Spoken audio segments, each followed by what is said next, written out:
बहुत समय पहले की बात है। एक छोटे से गांव में एक गरीब किसान रामलाल रहता था। उसके पास थोड़ी सी जमीन थी, लेकिन बारिश न होने के कारण उसकी फसल अच्छी नहीं होती थी। कई दिनों से उसके घर में अन्न का एक भी दाना नहीं बचा था। रामलाल और उसकी पत्नी गोमती बहुत परेशान थे। उनके बच्चे भूखे थे, लेकिन वे कुछ कर नहीं सकते थे। फिर भी रामलाल की आस्था भगवान शिव में अटूट थी। वह प्रतिदिन गांव के पुराने शिव मंदिर में जाकर भगवान का जलाभिषेक करता और प्रार्थना करता। हे भोलेनाथ, मैं गरीब हूँ, लेकिन मेरी आस्था अटूट है। आप तो जगत के पालनहार हैं, कृपा करें प्रभु।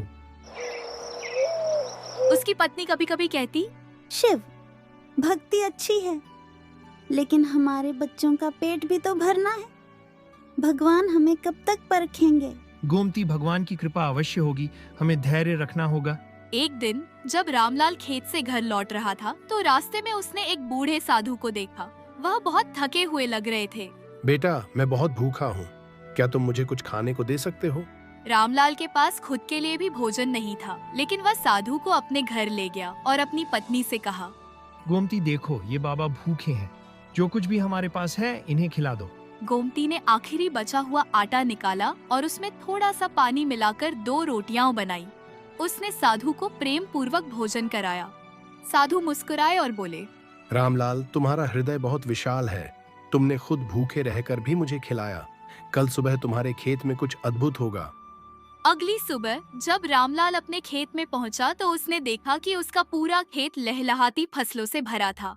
उसकी सूखी जमीन अब सोने जैसी चमक रही थी और उस पर गेहूं की बालियां झूम रही थीं। पूरा गांव यह चमत्कार देखकर आश्चर्य में पड़ गया। रामलाल, तुम्हारी सच्ची भक्ति ने भगवान शिव को प्रसन्न कर दिया। ये उन्हीं की कृपा है। अब रामलाल का जीवन सुखमय हो गया। उसने अपनी धन संपत्ति का उपयोग जरूरतमंदों की सहायता के लिए किया, लेकिन उसकी भक्ति कभी कम नहीं हुई। यह कहानी हमें सिखाती है कि भगवान अपने भक्तों की परीक्षा लेते हैं, लेकिन सच्चे मन से की गई सेवा और भक्ति कभी व्यर्थ नहीं जाती। जो दूसरों की भलाई करता है, भगवान उसकी सभी मनोकामनाएं पूर्ण करते हैं। हर हर महादेव।